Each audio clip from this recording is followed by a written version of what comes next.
আজকে কৃত্য প্রত্যয় সম্বন্ধে একটি আলোচনা করার চেষ্টা করছি। তো কৃত্য প্রত্যয়ের পূর্বে আমাদের কৃত প্রত্যয় সম্বন্ধে জেনে নিতে হবে, কারণ কৃত প্রত্যয়ের অংশ হচ্ছে কৃত্য প্রত্যয়। ঠিক আছে, কৃত প্রত্যয় কাকে বলে না, ধাতুর সঙ্গে তিন বিভক্তি ছাড়া অন্য নানাবিধ অর্থ বোঝাতে যা প্রযুক্ত হয় তাকে কৃত প্রত্যয় বলে। ধাতুর সাথে আমরা জানি তিন বিভক্তি যুক্ত হয়, এবং ওই তিঙন্ত পদ গঠিত হয়, তিঙন্ত পদ গঠিত হয়। তো সাধারণত আমরা জানি 10টি লোকারের কথা জানি। তো আমরা 10টি লোকারের কথা যদি ছেড়ে দিয়ে আমরা বর্তমানে যেগুলো আমাদের খুব দরকার সেরকম যদি 6টি লোকারের কথা ধরি, লট মানে বর্তমান কাল, লোট, তারপরে লং, বিধিলিং, লিট ভবিষ্যৎকাল এবং লিট। তো এই 6টা যদি ধরি তাহলে 6 এবং প্রত্যেকটা লোকারে আমরা প্রথম পুরুষ একবচন, দ্বিবচন, বহুবচন করে, মধ্যম পুরুষ একবচন, দ্বিবচন, বহুবচন এবং উত্তম পুরুষ একবচন, দ্বিবচন, বহুবচন করে 9টি করে আমরা রূপ পাই। এবং এইরকম করে যদি ধরি তাহলে 9 6 আমরা 54 প্রকারের রূপ পাই। এই 54 প্রকারের রূপ আমাদের 54 রকমের অর্থ বুঝিয়ে থাকে। 54 রকমের অর্থ বুঝিয়ে থাকে।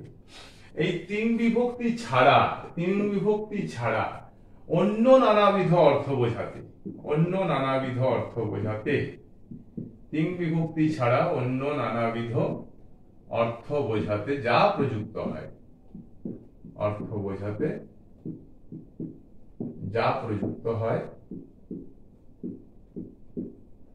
হয়, তাকে আমরা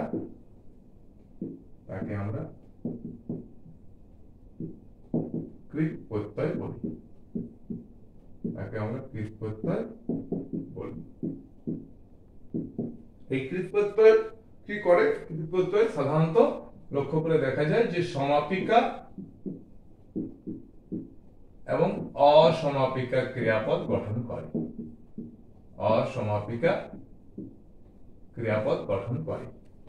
সমাপিকা ক্রিয়া কাকে বলে আর অসমাপিকা ক্রিয়া কাকে বলে? না, যে ক্রিয়াপদের প্রয়োগ করলে বাক্য সমাপন হয় বা শেষ হয়ে যায় তাকে আমরা সমাপিকা ক্রিয়া বলি। আর যে ক্রিয়াপদের প্রয়োগ করেও বাক্য শেষ হয় না, বক্তার আরো কিছু বলার আছে বলে মনে হয়, তাকে আমরা অসমাপিকা ক্রিয়া বলে থাকি। তো এরকম কৃত প্রত্যয় আমরা জানি যেমন অনেক আছে, তার মধ্যে যেমন তব্য, অনীয়, নদ, চত, কপ ইত্যাদি। তব্য, অনীয়, নিয়ত, যত, কপ, ত্বাচ, তবতু,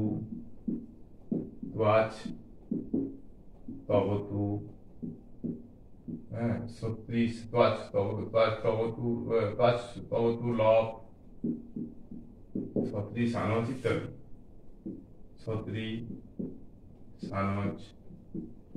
ইত্যাদি। তুমুন ইত্যাদি অনেক কৃত প্রত্যয় আমাদের রয়েছে, আছে।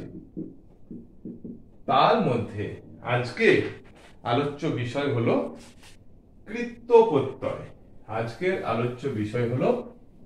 প্রত্যয়। কৃত্য প্রত্যয় বলতে আমরা কি বুঝি? কৃত্য প্রত্যয় কি? কোনগুলি কৃত্য প্রত্যয়? কৃত্য প্রত্যয় কি তৈরি করে? কৃত্য প্রত্যয় কি তৈরি করে যদি আমরা বলি, কৃত্য প্রত্যয় কোনগুলি? কৃত্য প্রত্যয় হলো মূলত তব্য, অনীয়, নদ, যত ও কপ। কেলিমত প্রত্যয় কৃত্য প্রত্যয়ের অন্তর্গত বলা হয়েছে। যদিও তাহলে এই তব্য, অনীয়, নদ, যত, কপ এই 5টি প্রত্যয়কে একত্রে কৃত্য প্রত্যয় বলা হয়। উচিত অর্থে এবং ভবিষ্যৎকালের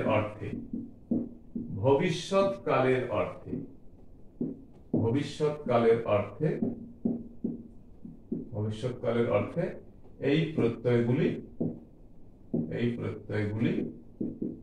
যুক্ত হয়। কোথায় যুক্ত হয়? এই প্রত্যয়গুলি যুক্ত হয় কোথায়?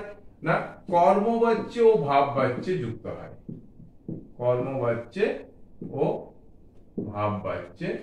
এই প্রত্যয়গুলি যুক্ত হয়। কর্মবাচ্য ও ভাববাচ্যে এই প্রত্যয়গুলি যুক্ত হয়। উচিত অর্থে অর্থ কি বুঝিয়ে থাকে? উচিত অর্থ বুঝিয়ে থাকে অথবা ভবিষ্যৎকালের অর্থ সাধারণত, এছাড়া আবেগ অনুগ্রহ কোথাও কোন কোন গ্রন্থে লক্ষ্য করে দেখা যায়।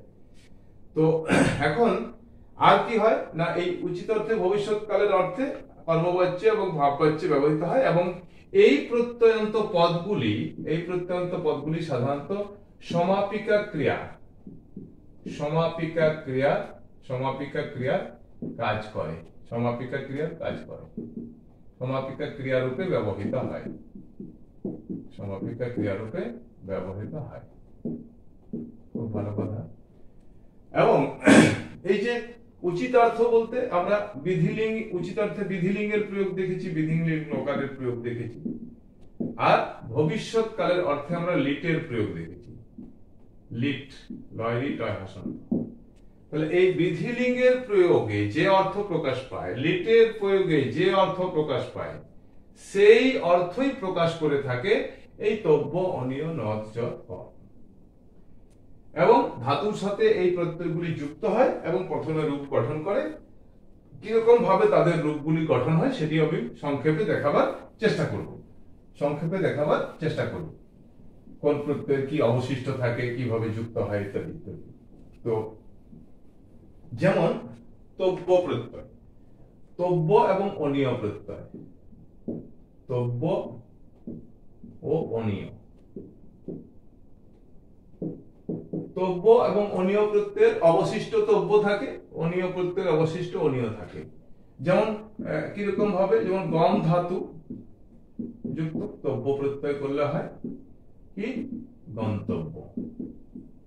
এবং এই যে তব্য অনীয়, এরা কিন্তু পরস্মৈপদী, আত্মনিপদী, সমস্ত ধাতু, উভয়পদী, সমস্ত ধাতুর উত্তর, মানে সমস্ত ধাতুর উত্তর, পরস্মৈপদী, আত্মনেপদী,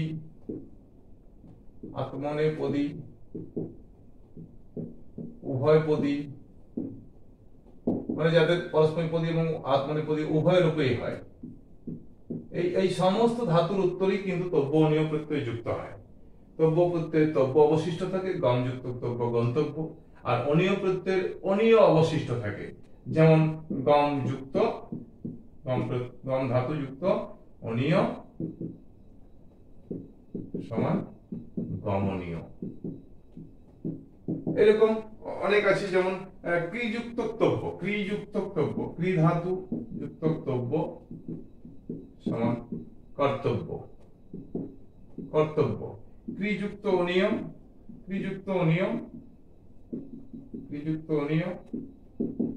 সমান করণীয়। এইরকম ভাবে যে সমস্ত ধাতুর উত্তর তব্য এবং অনীয় প্রত্যয় যুক্ত হয়। গন্তব্য কথা তাহলে অর্থ কি দাঁড়াচ্ছে? যদি উচিত অর্থ এবং ভবিষ্যৎকালের অর্থে যদি কৃত্য প্রত্যয় যুক্ত হয়, গন্তব্য যাওয়া উচিত বা যাবে, গমনীয় যাওয়া উচিত বা যাবে, কর্তব্য করা উচিত বা করবে, করণীয় করবে, করব, সবই হবে। করণীয় করা উচিত বা করব, এটা কর্তব্য কর্ম। আমরা বাংলাতে এরকম বলি, কর্তব্য কর্মে অবহেলা প্রদর্শন উচিত নয়। কর্তব্য কর্মে অবহেলা প্রদর্শন উচিত নয়। অবহেলা প্রদর্শন উচিত নয়। কর্তব্য কর্মে অবহেলা, মানে যে কাজ করা উচিত সেই রকম যে কর্ম, কর্তব্য কর্ম যেটা করা উচিত সেরকম যে কর্ম, তাতে কিন্তু অবহেলা করা উচিত নয়। তাহলে কর্তব্য মানে করা উচিত। তো এই রকম অর্থে তব্য এবং অনীয় প্রত্যয় যুক্ত হয় এবং এইভাবে রূপগুলি গঠিত হয় তব্য এবং অনীয় প্রত্যয় যোগে। ব্যতিক্রম কিছু কিছু আছে, সেগুলো আপনাদেরকে বই পড়ে এই রূপগুলো জেনে নিতে হবে। এরপরে যে প্রত্যয়টা আমরা আলোচনা করব সেটা হলো নৎ প্রত্যয়। নৎ, এই প্রত্যয়ের অবশিষ্ট থাকে জ। তাহলে আমরা পূর্বে বলেছিলাম যে তব্য এবং অনীয় প্রত্যয় সকল ধাতুর উত্তর যুক্ত হয়, কিন্তু নৎ প্রত্যয়ের ক্ষেত্রে বলা হয়েছে প্রথম সূত্র যে রি হলোর নৎ, বলা হয়েছে রি হলোর নথ।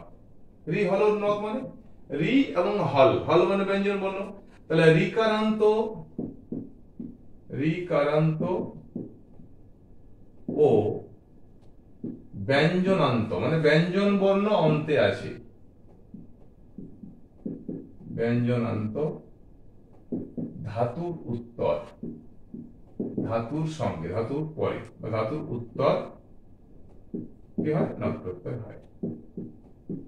ব্যঞ্জনান্ত, রিকারান্ত এবং ব্যঞ্জনান্ত ধাতুর উত্তর নথ প্রত্যয় হয়। যেমন ক্রিযুক্ত নথ, ক্রিযুক্ত নথ আমরা জানি কার্য।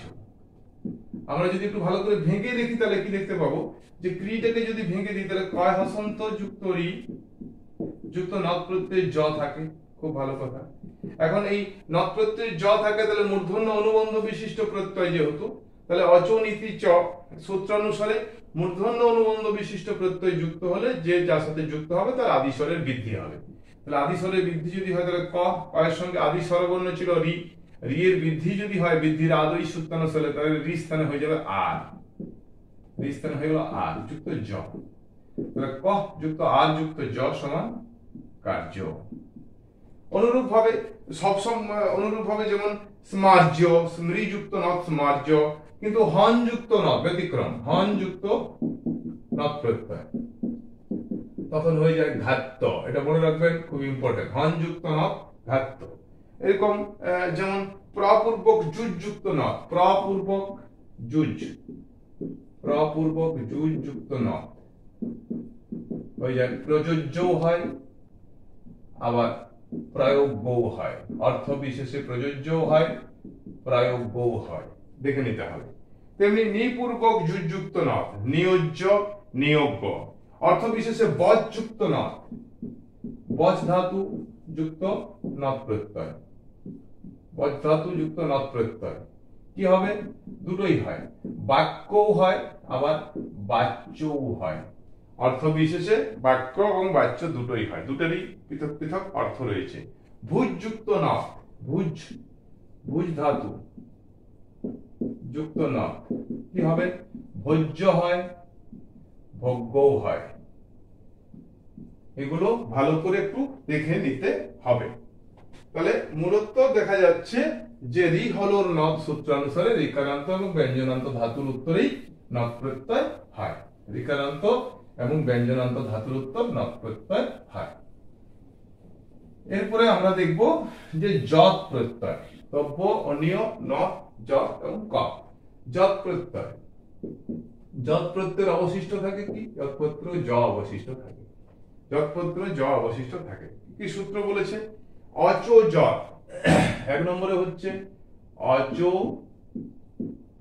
অচ যৎ, অচ যৎ, অচ মানে স্বরবর্ণ, তার মানে স্বরান্ত ধাতুর উত্তর যৎ হয়। অর্থাৎ যে সমস্ত ধাতু শেষে স্বরবর্ণ রয়েছে সেই স্বরবর্ণ ধাতু স্বরান্ত ধাতুর উত্তর হয়। যেমন স্বরান্ত ধাতু যেমন চি যুক্ত যৎ, চি যুক্ত যৎ সমান হয়ে গেল চেয়, চেয়, চি যুক্ত যৎ চেয়। এরকম যেমন গা যুক্ত যৎ, পা যুক্ত যৎ পেয়, পা ধাতু যুক্ত যৎ, এগুলো সব স্বরান্ত ধাতু। পেয় যেমন আকারান্ত ধাতুর আস্থানে এ হয়, আকারান্ত ধাতুর আস্থানে একার হয়, পেয়। গা যুক্ত যৎ গেয়, ধা যুক্ত যৎ ধেয়, এইগুলো এক নম্বর সূত্র। অর্থাৎ স্বরান্ত ধাতুর উত্তর যৎ প্রত্যয় হয়, যেগুলি স্বরবর্ণ অন্তে আছে।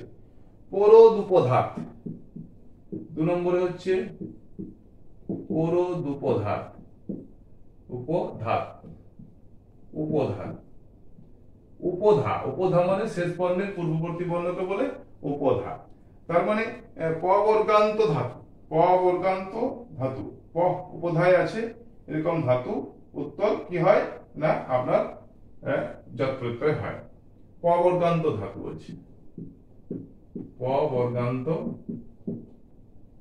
ধাতু, ধাতুর উত্তর কি হবে না যৎ হবে। যেমন সপ যুক্ত যৎ সপ্য, সপ যুক্ত যৎ সপ্য, রব যুক্ত যৎ প ফ ব ভ রব ধাতু, সব ধাতু যুক্ত যত রব্ভ। এরকম ভাবে রূপগুলি গঠিত হয়। এরপরে আছে যেমন নিয়ম বলেছে সকি সহস্য। 3 নম্বর সূত্র হচ্ছে সকি সহস্য, মানে শক ধাতু এবং সহ ধাতুর উত্তর, শক এবং সহ ধাতুর উত্তর হয়। শক ধাতুর উত্তর করলে হয় যত, করলে হয় শক্য, আর সহ ধাতুর উত্তর করলে হয় সহ্য, যত করলে হয় সহ্য। তাহলে সকি সহস্য এই একটি সূত্র। তারপরে গদ মদ চর যমস চানুপসর্গে, গদ মদ চর যম চানুপসর্গে, চানুপসর্গে অনুপসর্গে, গদ মদ চর যম চ অনুপসর্গে। অনুপসর্গ মানে উপসর্গহীন, উপসর্গ যুক্ত না থাকলে গদ ধাতু, মদ ধাতু, চর ধাতু, যম ধাতুর উত্তর কি হয় না যত প্রত্যয় হয়। কিরকম না গদ্য, গম যুক্ত জ গদ্য, গদ যুক্ত জ গদ্য, মদ যুক্ত জ মদ্য, যম যুক্ত জ যম্য, আর কি আছে জানো চর, চর যুক্ত জ চর্য। এরকম হয়, তাই তো?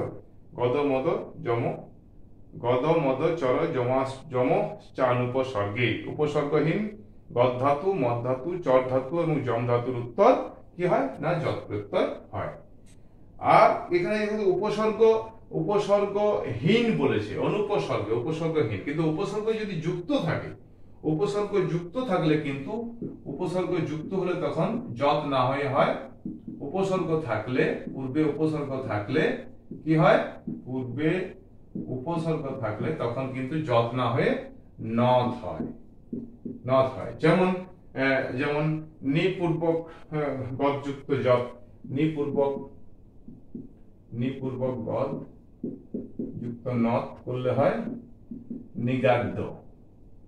তাহলে উপসর্গ না থাকলে যত, উপসর্গ থাকলে কি হয় নথ, নিগাদ্য। প্রপূর্বক মদ যুক্ত প্রমাদ্য, এরকম। নিজাম্য, তাহলে যদি আমরা বলি বিপূর্বক চর, বিপূর্বক চর ধাতু, বিপূর্বক চর ধাতু যুক্ত নথ করি তাহলে হবে বিচার্য, বিচার্য। এরকম ভাবে উপসর্গ যদি পূর্বে থাকে তাহলে নথ হয়, উপসর্গ পূর্বে না থাকলে তখন যত হয়। মনে রাখতে হবে যে ব্যঞ্জনান্ত হন ধাতুর উত্তর বিকল্পে যত হয়, ব্যঞ্জনান্ত হন ধাতুর উত্তর বিকল্পে যত হয়। এটা মনে রাখতে হবে ভালো করে, কারণ এটা পরীক্ষা আসতে পারে। হন যুক্ত যত সমান হয় বদ্ধ, আর ব্যঞ্জনান্ত ধাতু হন হিসাবে তো নথ হচ্ছিলই, হন যুক্ত নথ সমান, হন যুক্ত নথ সমান ঘাত্য। তাহলে ঘাত্য, হন যুক্ত নথ ঘাত্য, আর হন যুক্ত যত বদ্ধ। তাহলে বিকল্প হিসাবে কি না হন ধাতুর উত্তর যত প্রত্যয় হয়। তাহলে এই হলো যত প্রত্যয় আর কপ প্রত্যয়।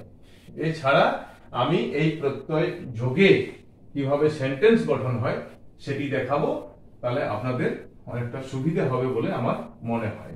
কারণ এগুলো আপনারা প্রত্যেকেই পড়েছেন, কারণ পরীক্ষা যেহেতু সামনে, সুতরাং এগুলো আপনারা দেখেছেন। এরপর হচ্ছে কপ প্রত্যয়। এই কপ প্রত্যয়েরও কি থাকে, কপ প্রত্যয়ের অবশিষ্ট থাকে জ, অবশিষ্ট থাকে জ। কপ প্রত্যয়ের কি সূত্র বলেছে, একটা হচ্ছে এতিস্তু শ্বাস, এতিস্তু শ্বাস ব্রি দ্রি জুস কপ। অর্থাৎ এই সূত্র বলছে এতিস্তু শ্বাস ব্রি দ্রি জুস কপ, এই সূত্র বলছে যে ইস্তু শ্বাস ব্রি, ই ধাতু, স্তু ধাতু, শ্বাস ধাতু, ব্রি ধাতু, দ্রি ধাতু, জুস ধাতুর উত্তর কপ প্রত্যয় হয়। কপ প্রত্যয়ে জ থাকে, তাহলে ই যুক্ত কপ করলে হবে ইত্ত, তেমনি স্তু যুক্ত কপ করলে হবে স্তুত্ব, তন্তস্য তয় হস্য তয় জফলা। শ্বাস যুক্ত কপ ব্যতিক্রম হিসাবে দেখা যায় শিষ্য, খুব ভেরি ভেরি ইম্পর্টেন্ট। শ্বাস যুক্ত কপ ভিভিআই, ব্রি যুক্ত কপ বৃত্ত, দ্রি যুক্ত কপ বৃত্ত, জুস যুক্ত কপ জুস্স। এইরকম ভাবে কপ প্রত্যয় যুক্ত হয়। এতিস তু সাস বৃদ্ধি জুস কপ। এছাড়া দ্বিতীয় সূত্র ই চ খন, খন ধাতুর উত্তরও হয়। খন ধাতুর উত্তর যত করলে হয়, খন ধাতু যুক্ত যত করলে কপ করলে হয় খন যুক্ত কপ সমান খেয়, খন যুক্ত কপ সমান খেয়। আর কি আছে, হনস্ত চ বলেছে। হনস্ত চ কি, হনস্থ চ এবং স্ত্রীলিঙ্গ হয়। হনস্ত নম্বর 3 নম্বর সূত্রে হনস্ত চ মানে হন হনে হন হন হন হন হনে সূত্রে বলে হন, হনের ত মানে হন স্থানে, হনের হন ধাতুর দন্তন্য স্থানে তকার হয়। হন ধাতুর দন্তন্য স্থানে তকারের আগম হয়। হনস্ত চ মানে হন ধাতুর উত্তর কপ প্রত্যয় হয়। হন যুক্ত কপ, হন যুক্ত কপ এবং হন ধাতুর উত্তর কপ প্রত্যয় হলে স্ত্রীলিঙ্গান্ত হয়, সমান হত্যা। হত্যা যেমন ভাতৃ, ভাতৃ পূর্বক কি হন যুক্ত কপ, ভাতৃ পূর্বক হন যুক্ত কপ সমান ভাতৃ হত্যা, ভয় ভাতৃ হত্যা। তাহলে ভাতৃ হত্যা। তাহলে সুবন্ত পদের পরবর্তী হন ধাতুর ন স্থানে ত হয়। সুবন্ত, এই সূত্র অনুসারে সুবন্ত পদের পরবর্তী, সুবন্ত পদের পরবর্তী, এই যে সুবন্ত পদ, সুবন্ত পদের পরবর্তী হন ধাতুর দন্তন্য স্থানে তকার আগম হয় এবং তখন কি হয় না স্ত্রীলিঙ্গান্ত হয়ে যায়, স্ত্রীলিঙ্গান্ত হয়ে যায়। এরকম ভুব ভাবে হিসাবে সূত্র অনুসারে আছে ভুব ভাবে।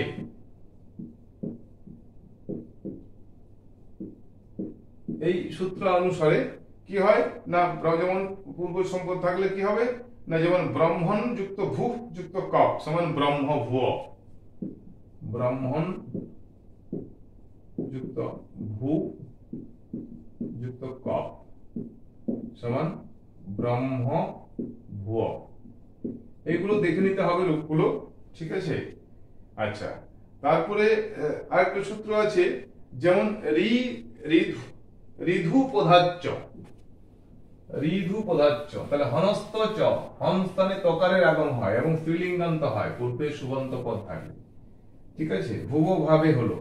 এরপর হচ্ছে ঋধু পদাচ্চ, রি যদি উপধায় থাকে, ঋধু পদাচ্চ 5 নম্বরই দিলাম। ঋধু ঋধু উপধাচ্চ, ঋধু পদাচ্চ, পদাচ্চ মানে রি যদি উপধায় থাকে, এরকম যদি যেমন স্পৃশ ধাতু, স্পৃশ ধাতু, স্পৃশ ধাতু, তাহলে শেষ শেষ শেষ হচ্ছে কোনটা, তালব্য, তালব্যের পূর্ববর্তী স, তাহলে শেষ শেষ বর্ণের পূর্ববর্তী বর্ণকে বলা হয় উপধা। তাহলে রিকার রি যদি উপধায় থাকে, তাহলে এখানে যদি ভাঙা হয়, বিশ্লেষ করা হয়, তাহলে তালব্যের পূর্বে হচ্ছে রি, তাহলে স্পৃশ যুক্ত ক তখন হবে স্পৃশ।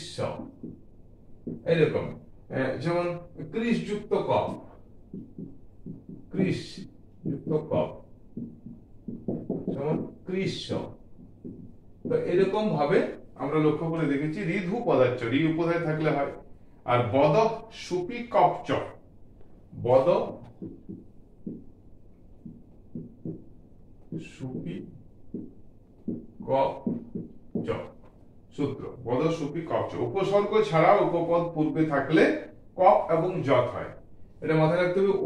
কপ তো হয়, উপসর্গ যদি না থাকে, কি বলছে, উপসর্গ ছাড়া উপপদ থাকলে, উপসর্গ ছাড়া যদি উপপদ থাকে, উপসর্গ যদি না থাকে, মাথায় রাখবেন উপসর্গ না থাকলে, না থাকলে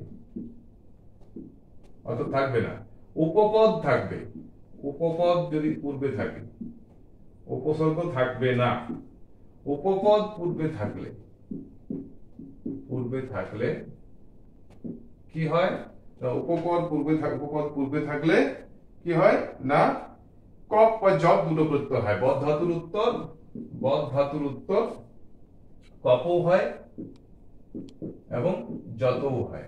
এবার কপ এবং যতের ক্ষেত্রে কেমন রূপ হয় এটা দেখে রাখতে হবে। যেমন ব্রহ্মপূর্বক বদ যুক্ত কপ, ব্রহ্ম উপপদ, ব্রহ্মপূর্বক বদ যুক্ত কপ, আর ব্রহ্মপূর্বক বদ ধাতু যুক্ত যত।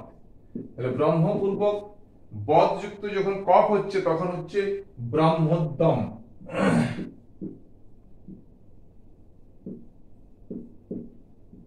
আবার যখন ব্রহ্মপূর্বক বদযুক্ত যত হচ্ছে তখন ব্রহ্মবোদ্যম। ব্রহ্মবোদ্যম, ব্রহ্মপূর্বক বদ যুক্ত কফ যখন হচ্ছে তখন হচ্ছে ব্রহ্মোদ্যম, আর যখন ব্রহ্মপূর্বক বদযুক্ত যত হচ্ছে তখন ব্রহ্মবোদ্যম। কিন্তু উপসর্গ থাকলে তখন কিন্তু কি কফ হবে না বা যত হবে না। উপসর্গ যদি পূর্বে থাকে, উপসর্গ থাকলে তখন কিন্তু নথ হবে। উপসর্গ থাকলে নথ হবে, তখন কিন্তু কফ হবে না। যেমন অনুপূর্বক বদ ধাতু যুক্ত তখন নথ হয়ে যাবে, সমান অনুবাদ্য।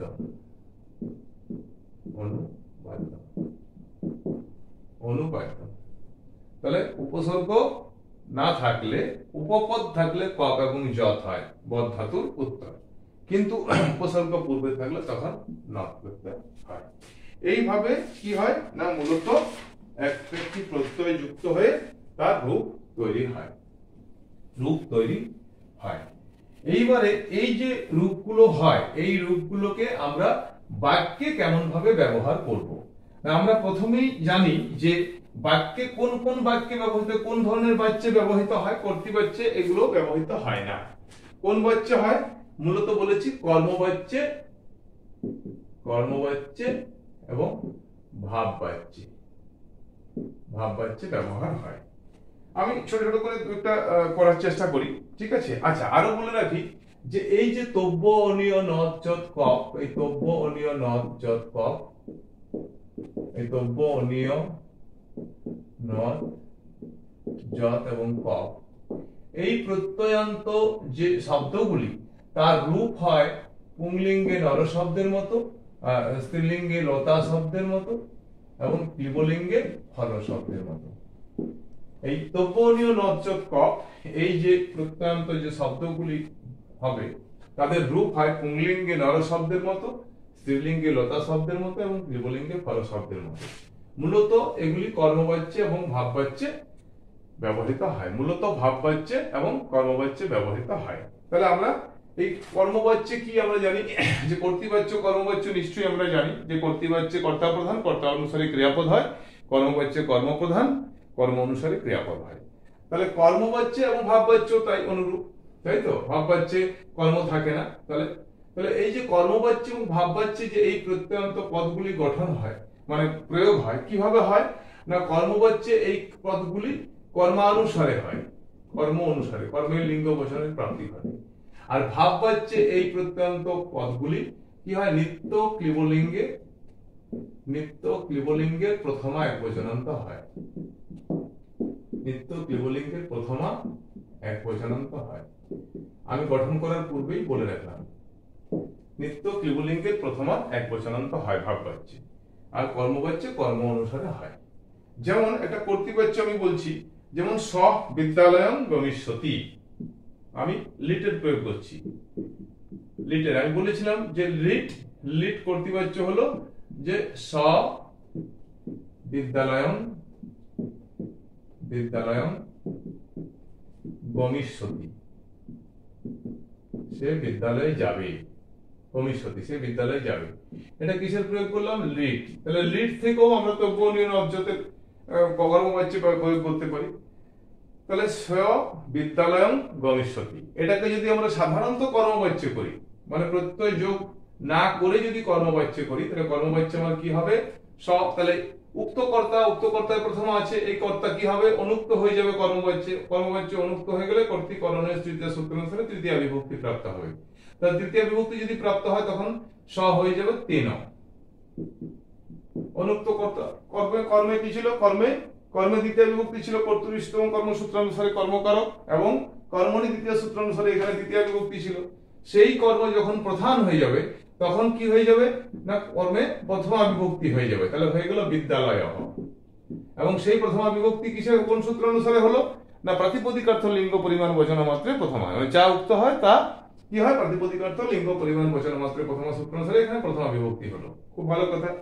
এইবারে আমরা যদি প্রত্যয় যোগ না করি, যদি আমরা কর্মবাচ্যের রূপ বলি, মানে গম ধাতু লট তি কম গচ্ছতি, গচ্ছতির যদি আমরা কর্মবাচ্য বলি তাহলে গম্যতে কিভাবে হয় না, গম ধাতু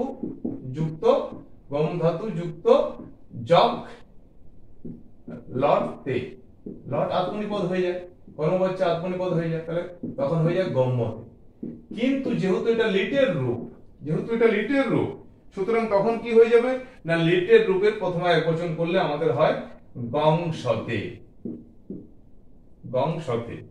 গ অনুসার দন্তস্ব জ ফলা, সরি গংসতে, তখন আমাদের লিটের রূপ হয়ে যাবে, লিট থেকে লিটে ট্রান্সফার হবে, অর্থাৎ ভবিষ্যৎকাল থেকে ভবিষ্যৎকালে ট্রান্সফার হবে। তাহলে স বিদ্যালয়ং গংসতি, কর্মবাচ্য হলো তেন বিদ্যালয় গংসতে।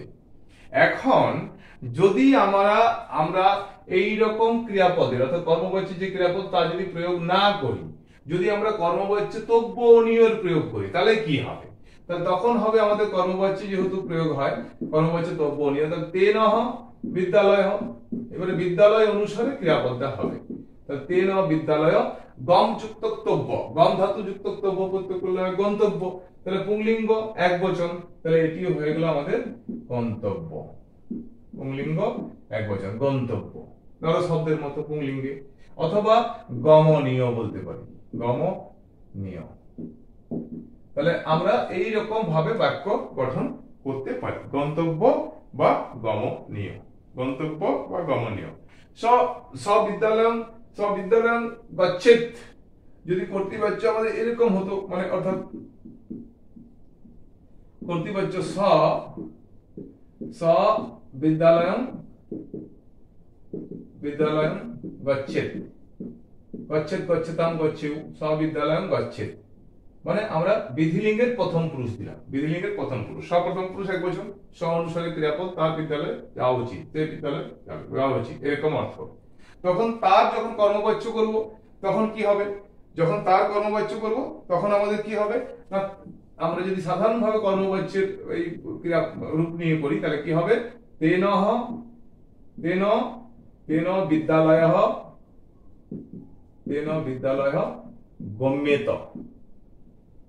গম্যেত, লিট, তখন আমাদের বিধিলিঙ্গ থেকে বিধিলিঙ্গে ট্রান্সফার হলো, বিধিলিঙ্গ থেকে বিধিলিঙ্গে গেল, বিধিলিঙ্গ থেকে বিধিলিঙ্গে। এবারে বিধিলিঙ্গের অর্থ এবং লিটের অর্থ যেহেতু, বিধিলিঙ্গের অর্থ এবং লিটের অর্থ যেহেতু তব্যনীয় নবজত ক প্রত্যয় আমাদের বুঝিয়ে দেয়, সুতরাং আমরা তখন বলতে পারি তেন বিদ্যালয় কি গন্তব্য বা গমনীয়। সুতরাং স বিদ্যালয়ং গমিষ্যতি আর গচ্ছেৎ, স বিদ্যালয়ং গমিষ্যতি অথবা গচ্ছেৎ, এই লিট এবং বিধিলিঙ্গ এর অর্থ বুঝিয়ে থাকে কি না, তব্য এবং অনিয় প্রত্যয়, তব্য এবং অনিয় নবজত ক প্রত্যয় আমাদের বুঝিয়ে থাকে, তব্য অনিয় নবজত ক, এবং সেগুলি যেহেতু কর্মবাচ্য এবং ভাববাচ্যে ব্যবহৃত হয়, তো সেই জন্য কর্মবাচ্যে কর্ম অনুসারে তাদের ক্রিয়াপদটি হয়, কর্ম অনুসারে ক্রিয়াপদ হয়। এখানেও কর্মবাচ্য কর্ম অনুসারে ক্রিয়াপদ হয়, কর্মবাচ্য কর্মপ্রধান, কর্ম অনুসারী বাচ্যের নাম, কর্মের প্রাধান্য অনুসারী বাচ্যের নাম হয়েছে কর্মবাচ্য। অনুরূপ আরেকটি উদাহরণ, যেমন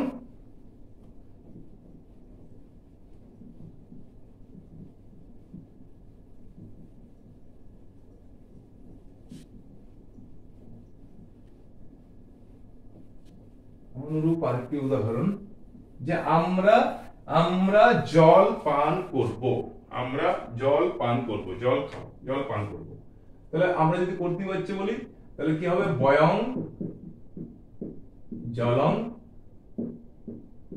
পাস্যাম, আমরা জল পান করব, কিসের রূপ, লেটের প্রয়োগ করলাম, এটা হচ্ছে বাচ্য কি, কর্তৃবাচ্য, আমরা জল পান করব, খুব ভালো কথা, আমরা জল পান করব। আর যদি বলি যে আমরা বিধিলিঙ্গের প্রয়োগ করি তাহলে কি হবে, বয়ং জলং জলম কি হবে বয়ং জলম পিবেম পিবেম পিবেম। তাহলে এটা হলো বিধিলিঙ্গের প্রয়োগ। এবারে আমরা যদি এই এই লিটকে আমরা কর্মবাচ্য করি, আবার এই বিধিলিঙ্গকে যদি কর্মবাচ্য করি তাহলে কি দাঁড়ায়? তাহলে লিটকে কর্মবাচ্য করি মানে কর্মবাচ্যের রূপ দিয়ে, কর্মবাচ্যের রূপ দিয়ে যদি লিটকে প্রয়োগ করি তাহলে কি হবে? अस्माभि বয়ং এ কি হয়ে যাবে? অনুক্ত কর্তা হয়ে যাবে। অনুক্ত কর্তা হয়ে গেল अस्माभि अस्माभि अस्माभि জলম প্রথম একবচন হয়ে গেল জলম। এবারে अस्माभि জলম পাশ্যতে, কারণ পাশ্যতে পিওতে তার আমরা যখন লিটের রূপ মানে কর্মবাচ্যের লিটের রূপ করব আত্মনিপদ তখন হয়ে যাবে পাশ্যতে। তাহলে এটা হলো লিটের কর্মবাচ্য, লিটের কর্মবাচ্য। আবার अस्माभि জলম পিয়েত, अस्माभि জলম পিয়েত কর্মবাচ্যের রূপ বিধিলিঙ্গের, বিধিলিঙ্গ কর্মবাচ্য। তাহলে কর্মবাচ্য হলো। এখন এই যে কর্মবাচ্য, এই কর্মবাচ্য দুটোকেই আমরা কি করতে পারি মানে এই অর্থ এবং এই দুটো অর্থকেই বুঝিয়ে থাকতে পারে কি প্রয়োগ করলে না এই তব্বনীয় নজ প্রয়োগ করে। আমরা अस्माभि জলম যদি বলি अस्माभि জলম জলম পাতব্যম, পা ধাতু যুক্ত তব্য প্রত্যয় করলে হয় পাতব্য, পাতব্য জলম তস্মাৎ কারণ তত্র পাতব্যম।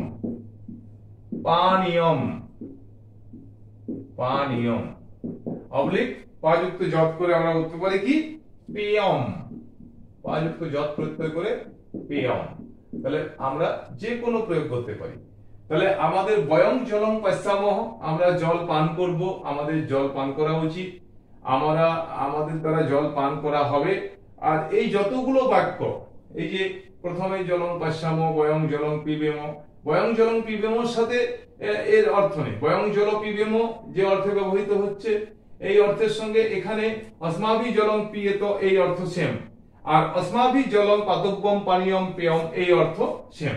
অর্থাৎ আমি বয়ং জলম পিবেম না বললে আমি अस्माभि জলম পিয়েত বলতে পারি, অথবা अस्माभि জলম পাতব্যম পানীয়ম পেয়ম বলতে পারি, অর্থ কিন্তু সেম। অনুরূপ ভাবে বয়ং জলম পাস্যাম লিটের যে প্রয়োগ করছি তার পরিবর্তে আমরা अस्माभि জলম পাশ্যতে কর্মবাচ্যে এই প্রয়োগও করতে পারি, রাইট, একই অর্থ। আবার তার পরিবর্তে আমরা अस्माभि জলম পাতব্যম পানীয়ম বা পেয়ম এরকম ভাবে তব্য অনিয় নজ্জত প্রত্যয় প্রয়োগ করে কিন্তু আমরা করতে পারি। এরকম আরো অনেক উদাহরণ দেখানো যেতে পারে, তাও আমি আরো এক দুটো দেখাবার চেষ্টা করছি সরলীকরণ যাতে হয়। যেমন অহং পুস্তকং পঠিষ্যামি, অহং পুস্তকং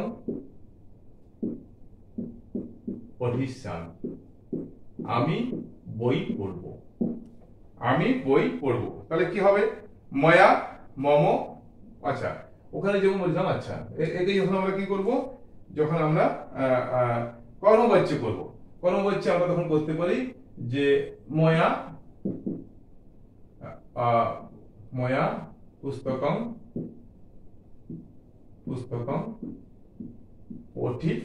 পঠিতব্যম অথবা পঠিষ্যতে,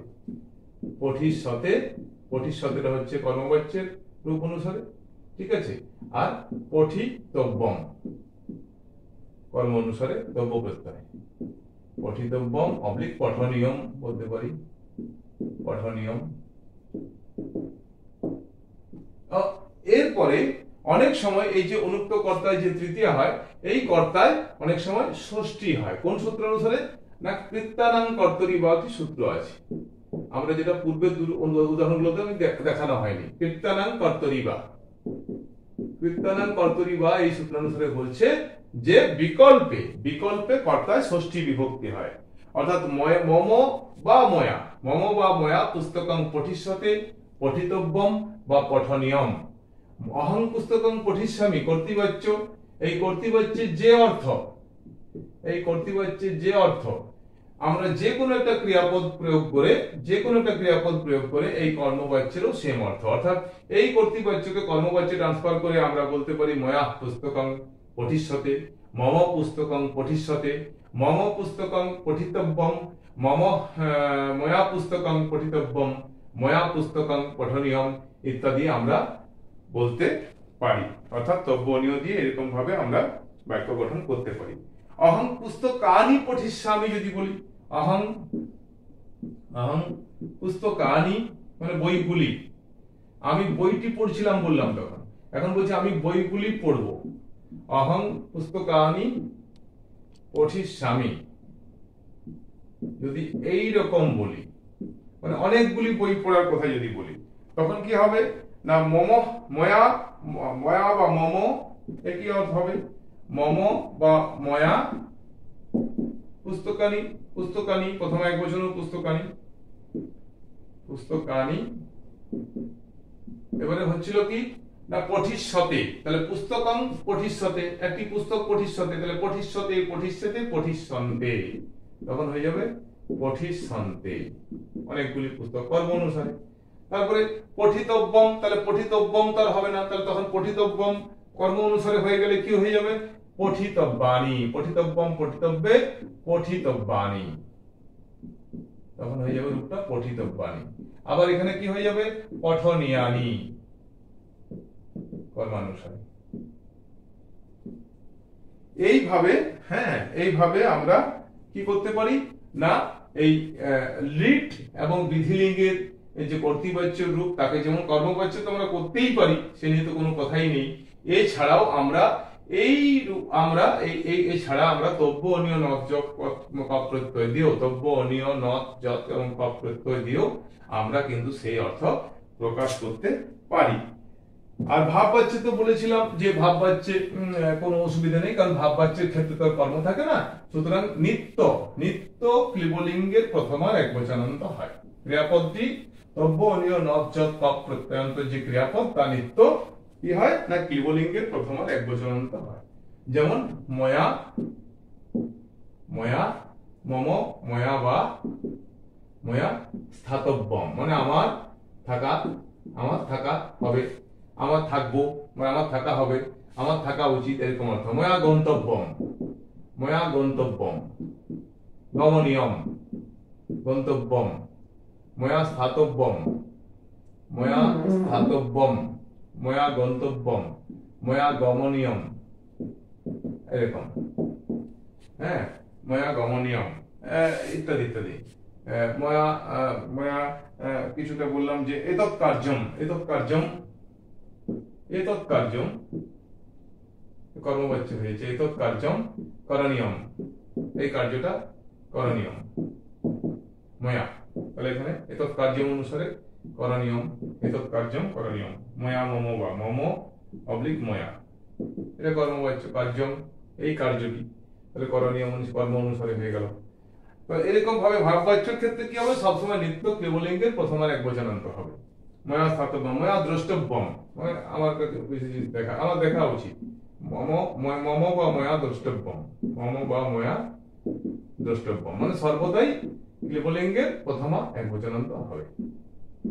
এই তো, তাহলে সুতরাং তব্য অনীয় নথ যত কপ প্রত্যয় কি হয় না ভবিষ্যৎকালের অর্থে এবং উচিত অর্থে ব্যবহৃত হয়। কর্মবাচ্যে সর্বদা কর্ম অনুসারে ব্যবহৃত হয়, এবং কি না ভাববাচ্যে নিত্য ক্লিবলিঙ্গের প্রথমা একবচনান্ত হয়। এবং রূপগুলি ভালো করে বই ধরে পড়ে রূপগুলি কিছু অনেক ক্ষেত্রে ব্যতিক্রম আছে, কিছু নিয়ম হয়তো আছে, কিন্তু সেই নিয়ম ছাড়াও কিছু ব্যতিক্রম আছে, সেই ব্যতিক্রমগুলি দেখে নিতে হবে। এবারে পরীক্ষায় প্রশ্ন আসে কিরকম আমি যেটা বলে দিচ্ছি। যেমন বলতে পারে যে ধরুন বললো ক্রিযুক্ত নথ প্রত্যয় দিয়ে বললো রূপ গঠন করলে হয়, রূপ গঠন করলে হয়, রূপটা গঠন করলে কি হবে, গঠন করলে হয়, দিয়ে বললো এতে দেওয়া থাকলো কৃত্য, বিতে দেওয়া থাকলো কার্য, সিতে দেওয়া থাকলো কর্ম, বিতে দেওয়া থাকলো অন্য কিছু বা কোনোটি নয় বললো। কোনটি নয়, কোনটি নয়। তখন কি হবে? ক্রিযুক্ত নৎ কার্য, তাহলে আমার এটা রাইট হবে। তাহলে এরকম রূপ গঠন করতে বলতে পারে। যদি বলে পদ গঠন করুন, ক্রিযুক্ত নৎ পদ গঠন করুন, তাহলে ক্রিযুক্ত নৎ কি হয়? কার্য। এবারে কার্য যখন হলো, এবারে কার্যে তখন আমি যদি এখানে বলি কৃত্য দেওয়া থাকলো, ক্রিযুক্ত নৎ বললো পদ গঠন করুন, পদ গঠন করতে বললো, কৃত্য বললো একে, দুয়ে বললো, বিতে বললো যে কর্ম, হ্যাঁ, সিতে বললো যে কার্যম, কার্যম, কার্যম, ডিতে বললো কোনটি নয় থাকলো, বা বললো যে কোনটি কিছু অন্য কিছু বললো। তো তখন কার্যম এটি হলো পদ। ক্রিযুক্ত নৎ কার্য, তার ক্লিবলিঙ্গের প্রথম একবচনে পদ হলো কার্যম। কৃত্য, কৃত্য তো এখানে সুখ বিভক্তি যুক্ত হয়নি, তাহলে সুখ বিভক্তি যুক্ত না হলে তো পদ হবে না, সুতরাং এটি পদ নয়। কর্ম, কর্ম শব্দের প্রথমে একবচন কর্ম, কিন্তু এখানে কর্ম পদ হলেও ক্রিযুক্ত নৎ যোগে এর গঠন এরকম হয় না, কিন্তু ক্রিযুক্ত নৎ যোগে কার্যম হয়, সুতরাং এটি রাইট। তাহলে পদ গঠন বলতে পারে, রূপ গঠন বলতে পারে, বিকল্প রূপ বলতে পারে। বিকল্প রূপ ধরুন বললো যে কর্তব্য, কর্তব্য, কর্তব্যম, এর বিকল্প রূপ কি? বিকল্প রূপ কি? তখন কর্তব্যের বিকল্প রূপ আমাকে বলতে পারি আমি করণীয়ম দেওয়া থাকলে, অপশন থাকলে করণীয়ম, তাহলে করণীয়ম ইজ রাইট। যদি বলে কার্যম, তাহলে কার্যম রাইট। যদি বলে কৃত্যম, তাহলে কৃত্যমও রাইট, তাই না? তাহলে এর বিকল্প রূপ হচ্ছে একটি, দুটি, তিনটি। যদি এগুলো থাকে অপশনে, অর্থাৎ এই জায়গাতে, তখন সেখানে আমাকে রাইট করতে হবে। তাহলে বিকল্প রূপ আসতে পারে, ব্যুৎপত্তি নির্ণয় আসতে পারে। তুমি বললো যে কর্তব্যম, এই যে কর্তব্যম, এর ব্যুৎপত্তি নির্ণয় করুন। ব্যুৎপত্তি দিয়ে অনেক অপশন দেওয়া থাকলো, যখন এইরকম অপশনটা থাকবে যে ক্রি ধাতু যুক্ত দ্রব্য প্রত্যয় যুক্ত ক্লিবলিঙ্গের প্রথমা একবচন, ক্লিবলিঙ্গের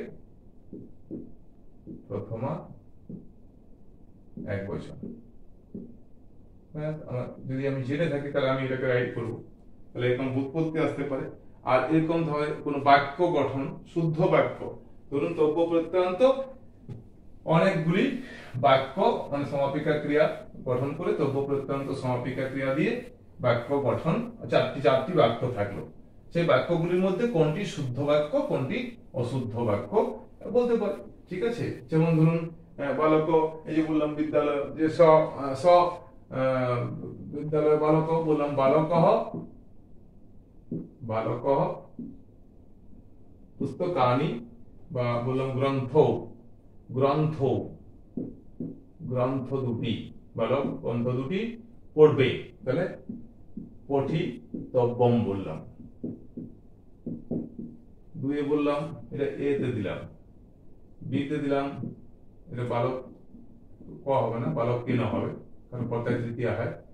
2 নম্বরে বললাম বালক কেন, বালক কেন গ্রন্থ পঠিতব্যানি। এত সহজ দেবে না যদিও, বালক কেন গ্রন্থ পঠিতব্য, পঠিতব্য। আবার একটা কিছু দেওয়া থাকলো, তাহলে যখন এই গ্রন্থ কর্ম অনুসারে যখন ক্রিয়াপদ পেলাম, সুতরাং আমার প্রয়োগ ঠিক আছে, অতএব এই বাক্যটি শুদ্ধ। এখানে কর্ম অনুসারে ক্রিয়াপদ ঠিক নেই, এখানে কর্ম অনুসারে ক্রিয়াপদ ঠিক নেই, সুতরাং এই বাক্যটি আমার ঠিক আছে। তো এরকম ভাবে শুদ্ধ বাক্য গঠন করে বলতে পারি। তো এইভাবে প্রশ্ন আসতে পারে, আপনারা দেখবেন আমি যথাসম্ভব আলোচনা করলাম। আপনারা বই খুঁটি খুঁটি পড়তে হবে, রূপগুলো বিশেষ করে জানতে হবে, আর বাক্য গঠনগুলো জেনে গেলে আমাদের কোনো অসুবিধা হওয়ার কথা না।